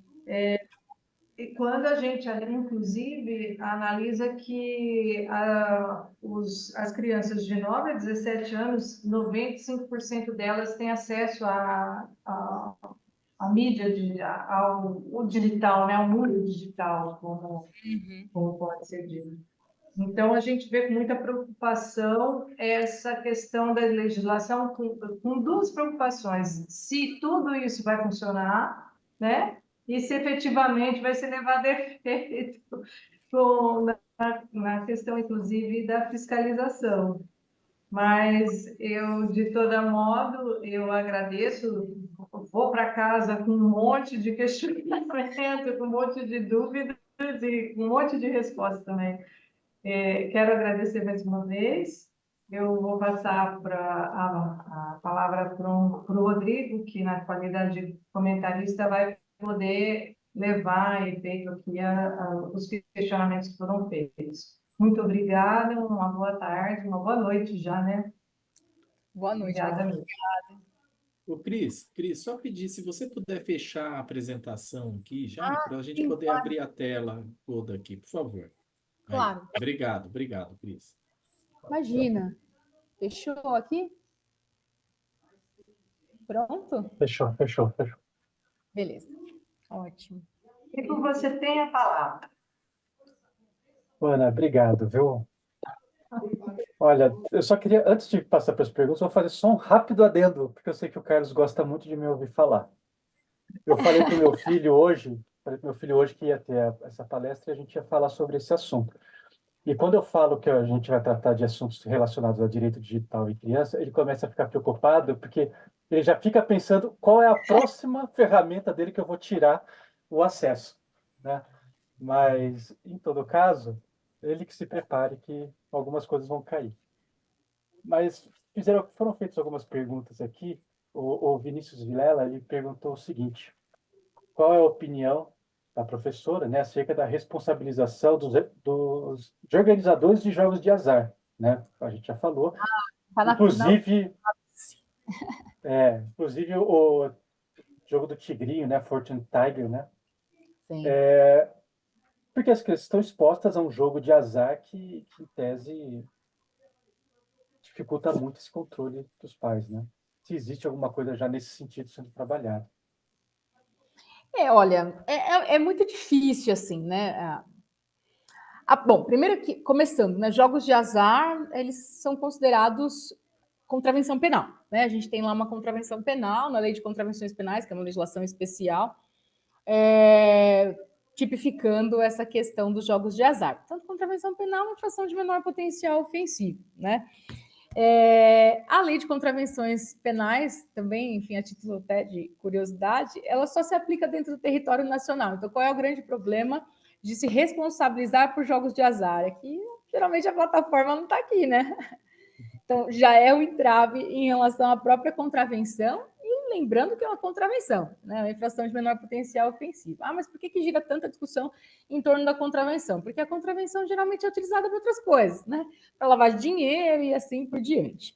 Bom, então poderíamos cogitar, se for uma plataforma que esteja aqui em território nacional, a aplicação da contravenção em relação a quem está realizando jogos de azar, e vamos discutir se, de fato, aquela situação se enquadra em jogos de azar. A lei de contravenção penal é bem específica, ela vai dizer que jogos de azar são aqueles que trabalhem ali com probabilidade e assim por diante. Tem uma definição ali bem específica. Bom, em relação à plataforma, né? A plataforma ela tem uma responsabilidade em relação a conteúdo ilícito. Enfim, a única legislação que a gente tem efetivamente de proteção são duas, né? Na verdade, o Marco Civil da Internet. A gente tem uma disposição, que, salvo engano, é o artigo 19, que vai falar da responsabilidade da plataforma em não remover conteúdo ilícito quando notificada judicialmente. Nós temos a LGPD, que vai falar do tratamento de dados de crianças e adolescentes, sob o ponto de vista do melhor interesse. O projeto de lei das fake news, veja, ele se preocupa com a questão do melhor interesse, com a proteção de dados e privacidade. Ele vai falar que a plataforma tem que ter mecanismos.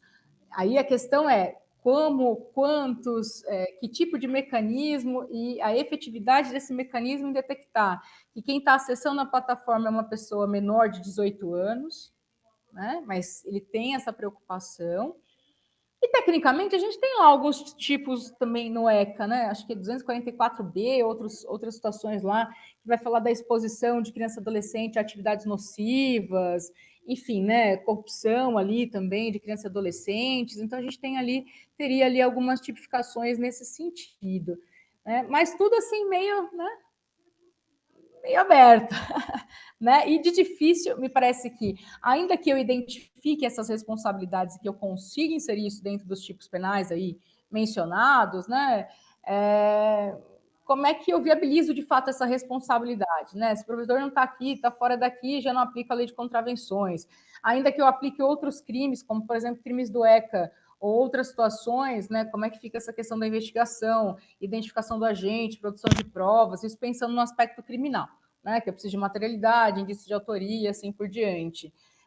Responsabilidade pelo Marco Civil, especificamente, acho pobre, assim, né? Acho pouca a disposição estabelecida no Marco Civil. Poderia pensar em outras legislações aí que pudessem trazer algum tipo de responsabilidade. Mas essas seriam ali as perspectivas, né, eu acho. E, só, assim, para complementar, o Vinícius fez um outro questionamento a respeito desses influenciadores mirins, né? E eu vou só fazer uma adição a essa pergunta dele, que a respeito daqueles sharenters, né? Que são os pais que compartilham de forma exagerada a vida dos filhos e tudo mais. O quanto eles podem estar praticando algumas condutas contrárias ao ordenamento sem estarem sabendo, né? Sim. Tem pais que eu acho assim muito arriscado, né? Qualquer tipo de compartilhamento que nós tenhamos de informações de crianças e adolescentes, seja pela própria criança e adolescente, seja pelos pais, acho extremamente arriscado, pelas consequências que a gente mencionou, né? Primeiro que a gente não sabe quem está tendo acesso efetivamente àquela página, né? Ah, mas ser fechada são apenas os amigos dos amigos. É um risco, não é 100% seguro, ainda que eu utilize filtros de privacidade. Segundo, que aquilo que eu publico na rede como eu disse, eu perco o controle. Então, se alguém tem acesso àquela informação, nada impede que eu pegue aquela foto, utilize inteligência artificial, transforme numa pornografia e assim por diante. Tem pais que criam perfis de crianças, assim, quando são feto ainda, né? Como a primeira foto é ali o ultrassom. Então, isso é muito arriscado pensando que são pessoas em desenvolvimento, o quanto isso pode impactar a vida, enfim, né, o futuro dessas crianças e adolescentes e assim por diante. Então, poderíamos aí discutir essa questão do excesso de postagens, de informações na rede por parte dos pais, sob o ponto de vista do ECA, né, de que o pai e a mãe têm essa responsabilidade atrelada à proteção integral, né, é uma das personagens ali que eu mencionei que estão elencadas no dispositivo do ECA que fala da proteção integral, então eles têm ali um dever de proteção, de guarda, de garantia da segurança de crianças e adolescentes, então poderia construir, não pela responsabilidade, pelo menos não num primeiro momento pela responsabilidade criminal, mas eu acho que pela responsabilidade civil e pautado nos dispositivos do ECA que falam dessa responsabilidade dos pais na proteção ali dos filhos, na segurança dos filhos, uma responsabilidade, né? Com certeza. Teve alguma modificação ou avanço com relação à responsabilidade dos pais nessas novas normas que foram, ou a gente mantém ainda o entendimento do... Não tivemos nada específico em relação à responsabilidade dos pais, a não ser aquele dispositivo que eu mencionei, o 244C, salvo engano, que é o que fala da não comunicação, da situação de desaparecimento de criança e adolescente. Foi o único tipo penal específico em relação à responsabilidade dos pais que a lei de 2024 trouxe. As últimas legislações não vão abordar especificamente essas questões que estão sendo colocadas aqui, né? A gente ainda fica com construções aí genéricas com base no Código Civil, com base no Estatuto da Criança e do Adolescente, no Marco Civil da Internet, na Lei Geral de Proteção de Dados, naquela questão da proteção dos dados de criança e adolescente, que também é um negócio bem aberto, enfim, para não dizer outra coisa. Então, ainda não temos nada tão específico que aborde essas questões, né, que estão sendo colocadas aqui. Então, ainda ficamos aí à margem do que possa ser construído, ou eventualmente que venha a se tornar uma modificação legislativa, algum projeto, ou aquilo que possa ser construído a partir da legislação já existente, né? Tem mais duas perguntas aqui. O Gabriel, ele questiona quais seriam, ou se você poderia sugerir, quais seriam as melhores práticas para essas plataformas digitais adotarem para garantir a segurança e privacidade da criança e adolescente. Peraí que eu vou anotar essa resposta aí, porque é a pergunta de $1 milhão essa. Exatamente, né? Como que eu faço para garantir aquilo que eu mencionei no início? Assim, é claro, eu posso estabelecer maior responsabilidade das plataformas? Posso. Ela pode estabelecer algoritmos que identifiquem determinadas situações, ela pode estabelecer parâmetros para identificar ali se quem está preenchendo, fornecendo informações é uma criança ou adolescente. Enfim, eu já tenho isso, na verdade, né, em algumas situações. Agora, eu consigo garantir 100% que aquela pessoa que está acessando ali é um adulto, né? E aí é que eu vou pensar nos parâmetros, eventualmente, dessa identificação. Mas eu acredito que 100% de certeza é difícil, né, estabelecer para a plataforma. Eu acho que ela pode tomar o máximo de medidas possíveis, eu acho que isso traz ali uma amortização da responsabilidade dela, o máximo de medidas possíveis para estabelecer critérios que evitem que crianças e adolescentes tenham acesso a um determinado conteúdo.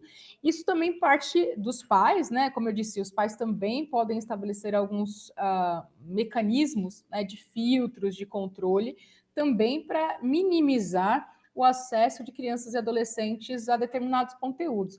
Mas isso também garante 100% que não vai ter acesso àquele conteúdo? Não, como eu disse, ele pode não ter celular, ele pode ter controle de acesso, eu posso estabelecer filtros, eu posso estabelecer horários para ele ter acesso às redes sociais, eu posso estar ali com ele quando ele tiver acesso às redes sociais, eu posso ter a senha das redes sociais dele, se for o caso, enfim, né? Enfim, com as eventuais discussões de privacidade, mas enfim.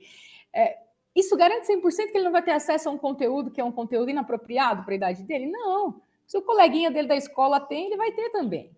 Né? Então, não é uma questão só de legislação. Né? A gente tenta sempre pensar numa perspectiva de que a legislação tem que regulamentar todas as questões, mas, na verdade, não é bem ou necessariamente uma situação só de legislação.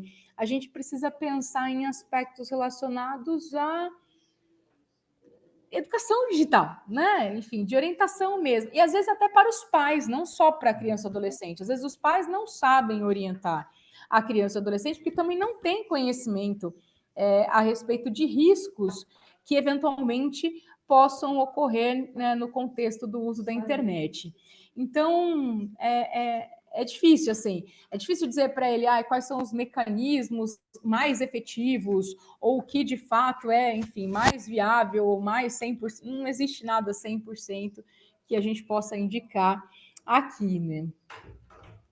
Mesmo porque muitas vezes são os próprios pais que ajudam a burlar esses mecanismos, né?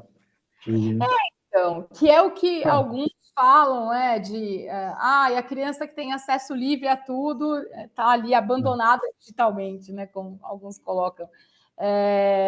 Mas é complexo isso, porque muitas vezes os pais também não têm conhecimento. Eu já dei palestras em escolas, em outras, né? Principalmente nesse meio de educação. Às vezes os pais, os professores também não têm conhecimento ali sobre as medidas de proteção adequadas, né? Então também tem essa questão. Antes de eu fazer a última pergunta do Lindomar, e já pegando o gancho nessa sua fala, recentemente a gente viu que está se aventando a possibilidade de ser publicada uma lei proibindo o uso de celulares nas escolas, né? E eu fui chamado na escola dos meus filhos para conversar sobre isso, né? E eles abordaram a questão pelo ponto de vista falando que celular em demasia na escola faz mal pedagogicamente para a criança. Eu falei, além do risco que é, porque uma criança tira uma foto da professora fora de contexto e a coisa complica. Mas a minha pergunta com relação a isso é, será que, criando essa lei falando que a partir de hoje os celulares estão proibidos nas escolas, a gente tira do ambiente escolar justamente a questão da discussão da educação digital? Porque, por exemplo, na escola dos meus filhos discutiu-se muito a educação digital por conta do acesso que essas crianças estão tendo na escola sobre isso. Então, primeiro que eu acho que proibição nunca foi efetivo, né? Não é efetivo sob nenhum ponto de vista, da minha opinião. Não adianta você dizer, você não vai usar celular, você não vai tomar Coca-Cola, você não vai comer docinhos. Assim, não adianta, porque vai ter acesso em algum momento, em algum lugar, e se ela não tiver acesso, ela vai dar um jeito de burlar a regra. Isso é do ser humano, né? Se não fosse assim, a gente não teria tráfico de drogas, não teria outras situações aí que demonstram que ter ali uma situação proibitiva não impede, enfim, a própria existência do Código Penal. A existência do Código Penal proíbe, né? Evita que as pessoas pratiquem crime? Não, né? Ela traz ali um modelo de comportamento que é um modelo esperado socialmente, mas ela não evita que as pessoas pratiquem aquele comportamento. Então, estar proibido não evita um comportamento XYZ. Então, eu acho que a proibição, não sei, é a minha opinião, né? Enfim, mas acho que proibir completamente não é talvez ali o melhor não seja talvez ali o melhor caminho, né? É um caminho talvez prático, né? Mais fácil ali, porque dentro daquele ambiente, em determinado momento, eu evito ali, né? o contato com determinados conteúdos. Acho até pouco efetivo também sob o ponto de vista didático-pedagógico, né? Já que o uso isso aqui também é um instrumento que pode ser ali utilizado de forma adequada, acadêmica, que pode contribuir ali com as atividades educacionais. Então, eu particularmente não acredito na proibição como uma forma de resolver esses problemas, tá? Mas é uma questão, uma opinião minha. Depende da postura da escola, né? Ainda que eu proíba o uso dentro de sala de aula, eu posso continuar discutindo riscos relacionados a esse ambiente, independentemente do uso dessa tecnologia, né, desse instrumento em aula para a construção, enfim, dos debates, para busca, para pesquisa ou para o que for, né, independentemente dessa proibição, eu posso continuar discutindo questões relacionadas a riscos nesse ambiente, medidas de segurança, conteúdos que podem ser acessados ou não, né, enfim, os riscos de acessar determinados conteúdos e assim por diante. Então, a pauta da violência pode continuar sendo discutida, independentemente da proibição ou não do uso de celular, de internet durante as aulas, né? Mas isso vai depender de quem? Enfim, vai depender da diretriz da escola, então, das diretrizes que a escola estabelecer. Então, para ela, a gente vai discutir, não vai falar mais nada, né?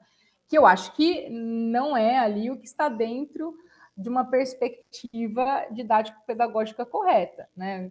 Certamente, independentemente dessa proibição, as escolas precisam continuar, até porque a gente já viu que as legislações, inclusive as educacionais, né, de 2018, 2015, a própria lei de 2024, vão intensificar uma responsabilidade das escolas relacionadas a esse movimento de combate à violência, né, esse movimento de prevenção e de ação em casos de situações de violência, né, de mitigação de riscos. A gente fala de mitigação de riscos em LGPD, né, eu uso a mesma fórmula aqui quando eu falo disso para as escolas, assim. Então, não acho que vai minimizar, ou pelo menos não deveria minimizar, porque não vejo ali uma desnecessidade disso. E aqui na comissão, a gente sempre volta nesse assunto de educação digital, né? Que eu acho que esse é o centro de toda a discussão quando a gente fala de direito digital. E é importante, quando a gente fala de educação digital, a gente saber diferenciar os públicos da educação digital, né? As crianças têm um perfil, os adolescentes outros, os adultos e os idosos têm outros, né? Então, esse tema de educação digital nunca pode ser, de forma alguma, mitigado mesmo, né? E assim, eu acho que é o principal ponto a ser analisado, assim, sabe? Eu acho que a educação digital minimiza uma série de questões e evita, inclusive, a criminalização ou a aplicação, né, da legislação criminal vigente, né? Que é o direito penal, em tese, é uma última ratio, em tese, porque já não sei se é mais, né? Mas em tese é a última ratio, ou seja, é o último caminho ali que eu vou utilizar para resolver uma determinada situação. Até porque, quando o direito penal tem. Eu sempre falo isso, eu não devia dizer, né? Porque é a minha área. Mas o direito penal, quando ele tem que ser utilizado, é porque já deu muito errado. Né? Porque a gente já falhou em vários aspectos, em diversos âmbitos, e aí a gente tem que aplicar o direito penal porque não tem mais jeito. Né? Então, não acho que as coisas necessitem chegar a esse extremo, que é a aplicação do direito penal necessariamente. Agora, só para finalizar, por causa também do horário, né? A última pontuação do Lindomar, ele fala justamente sobre essa questão do abandono digital que você rapidamente mencionou, mas ele puxa por um ponto de vista da rediscussão de guarda judicial. Eu confesso para você que não é minha área de atuação, eu fiquei surpreso lendo. Lindomar colocou uma pulga atrás da minha orelha aqui, mas... Achei interessante, viu? Porque, olha, já existe discussão de que esse excesso, né, de informações postadas, ou até mesmo uma falta de cuidado, né, daquele dever de cuidado que eu mencionei, que está atrelado à proteção integral, enfim, daquilo que está sendo visto, consumido, acompanhado pela criança ou adolescente na internet, que isso possa gerar uma responsabilidade civil, como eu mencionei aqui. Acho eu não sei, né? Família não é bem a minha área, né? Mas não acho inviável discutir isso numa situação de guarda, viu? Ué, se eu posso discutir responsabilidade civil, se eu posso discutir uma responsabilidade pela proteção ali da criança ou do adolescente, por que não poderia indicar isso como uma situação de risco, né? À segurança, à dignidade da criança e adolescente? Acho viável, assim, né? Mas não, reitero, né? Não é a minha área, então não posso te dizer ali 100% de certeza, mas acho uma construção interessante, vamos dizer assim. Agora vale a pena estudar, pelo menos, isso daí, porque eu achei Sim, minimamente muito interessante. interessante, exato. É. Bom, Mas é isso, Carlos. Acho que foram essas as perguntas, Tá ótimo. Obrigado, tá Rodrigo. E bom? você fez uma boa introdução também nas questões colocadas aí para a Cristiane, como Ô, sempre, né? ô, Eu gosto Carlos, muito de ouvir seus comentários e suas colocações, tenha certeza disso. eu estou estranhando esses elogios aí, mas tudo bem, obrigado. bom, esse Viu? Rodrigo é outro, hein? Porque o último que eu conheço. Não, mas esse tá lá, ó, tá sem barba, emagreceu não sei quantos quilos aí, tá, né, Ana?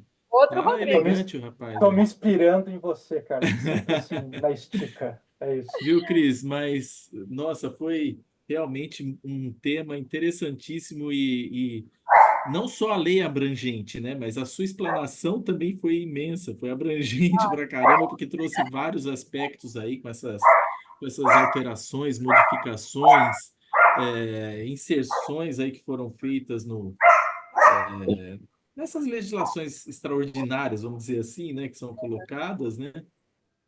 Mas a gente observa, né, e o Marco Civil da Internet traz já a questão da educação digital desde lá de 2010, né, de Sim. 2012, né, ele fala sobre essa questão da educação digital, e hoje o que a gente mais vê e observa, infelizmente, né, através das mídias, é a questão do bullying, né, dos adolescentes se suicidando por conta, nós estamos aí no período de discussão sobre essa questão do suicídio, né? E infelizmente a gente vê reiteradamente essas questões na escola, uma escola em São Paulo, né? Uma escola até de renome em São Paulo, teve essa questão recentemente levantada lá e está trazendo várias outras situações. Mas o que a gente acaba observando com todas essas legislações que são colocadas pelo legislador de forma muitas vezes inadequada, até, né, com tipificações que são genéricas, que a gente não consegue, né, aplicar efetivamente muitas vezes isso, falta realmente uma conscientização, né, na minha visão, não só dos pais, mas também das escolas, né? Sim. Hoje a escola quer tratar situações, muitas vezes, interna, corporis ali com seus funcionários, com seus colaboradores, e com os alunos, muitas vezes direcionando uma situação ao pedagogo, né? Sendo que, na realidade, nós teríamos que ter um profissional ali, um psicólogo escolar, para tratar dessas questões, desses assuntos que são efetivamente ligados a essa questão do bullying, do cyberbullying, de como lidar com essa situação entre o corpo docente, a escola, a Uhum. administração da escola, junto com os alunos e os pais, né? E o que foi bem colocado aqui pelo Rodrigo também, a questão das faixas etárias, né? Esses dias eu estava conversando com um colega que é dono de escola, e a escola dele, ela tem alunos até uma determinada idade, ela acho que é 8 anos, por exemplo. Ele falou, na escola, eu só lido com criança pequena, de 8 anos no máximo, não tem bullying lá. Não tem. Eu falei, como não tem? Não, mas as crianças não fazem, não praticam isso. Eu falei, não, mas e um funcionário seu, por exemplo, com uma colocação que faz com uma determinada criança? Porque ele Sim. estava comentando comigo que eu acho que essa lei 14, essa recente aqui, 14.811, se não me engano, de 2024, que Uhum. ele falou que o sindicato dos estabelecimentos de ensino começou a disparar mensagem para as escolas dizendo que eles tinham que se adequar a essa lei sob pena de responderem com multa, com várias outras coisas, e esse sindicato iria prestar um serviço para essas escolas. Então, as escolas estavam alvoroçadas aí com essa questão, né? Dessa lei. Se não me engano, é essa 14.811 aqui. Mas então, toda essa discussão, o legislador vem, aplica, institui um regulamento, uma nova norma, tipifica um fato, mas a essência, parece que a essência fica, né? Fica vaga, fica solta, que é justamente essa questão da educação, das pessoas saberem utilizar isso e mesmo os pais saberem mostrar para os filhos como deve ser usado isso de uma forma correta, né, de uma forma ponderada, de uma forma cautelosa, que o meio digital ele proporciona tudo, né? Coisas boas e coisas muito negativas, né? Então, é, eu acho que tem a questão aí é uma questão de educação, né? O que é o que falta muitas vezes para nós aqui, nós estamos num contexto do Brasil, né? Então, muitas vezes o que falta para a gente é isso, né? Uma educação para que a gente possa evoluir para outras discussões legislativas, enfim, para que não simplesmente você cortar e proibir o uso, né, daquele aparelho celular dentro da escola, né? Isso pode ajudar? Pode ajudar, mas não é o caminho, não é o meio, porque essas crianças já estão inseridas na tecnologia, né? Exatamente. Então, como lidar com essa inserção deles na tecnologia com o uso moderado, com o uso cauteloso? Então, esses dias, só para dar um exemplo, né? Eu tenho um amigo que, na realidade, meus filhos eles não levam aparelho celular para a escola, e isso acho que aconteceu no começo do ano.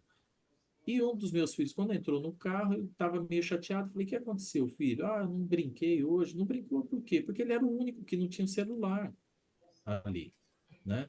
Então, os outros amigos estavam todos com o celular, e ele era o único que não tinha o celular. Quer dizer, exclui-se aquele que não tem o celular, que não tem aquele aparelho, né? Então, assim, e não tinha ninguém, por exemplo, ali para coordenar, para falar, ô, meninada, vamos brincar, vamos correr, vamos fazer outras coisas, né? Ali daquela instituição de ensino ali. Então, assim, eu acho que falta muita coisa, mas a gente tem que ficar sempre batendo nessa tecla, né? Da questão da educação digital, para quem sabe a gente consiga um dia realmente evoluir nesse aspecto, né, de que as pessoas saibam que para esse tipo de atividade você tem que ter profissionais específicos para lidar com aquela situação que envolve essa questão da tecnologia, o uso excessivo e tudo mais dentro do ambiente escolar, né? Mas eu não vou me adiantar muito aqui não, Cris, porque a palestra foi excelente, foi só uma colocação mesmo que eu fiz aqui para abordar sobre todos esses temas aí que você explanou de uma forma maravilhosa aí, que você sabe que você é muito querido aqui por todos nós da comissão. Então, obrigado, viu, Cris, por sua explanação, por suas colocações e por atender o nosso pedido aqui da comissão em proferir essa palestra aqui para a gente, tá bom? Obrigadão, viu? Bom final de semana a todos, aproveitem bastante e que fiquem todos em paz aí e que o Senhor nos abençoe, né? Para que tenhamos um final de semana bacana. Tá bom? Obrigado, Cris. Obrigado, Ana, Rodrigo e todos que participaram. Só um questionamento. O pessoal está pedindo a sua apresentação. A gente pode encaminhar no grupo? Pode compartilhar, tá? Não tem nada ali. É praticamente texto legislativo, algumas coisas que eu organizei. O que precisar ali tem link também, se quiser olhar com mais detalhes, pode compartilhar. Obrigada. Nada. Obrigado, pessoal. Obrigado. Boa noite a todos aí. Bom final de semana. Gente. Boa noite. Até mais.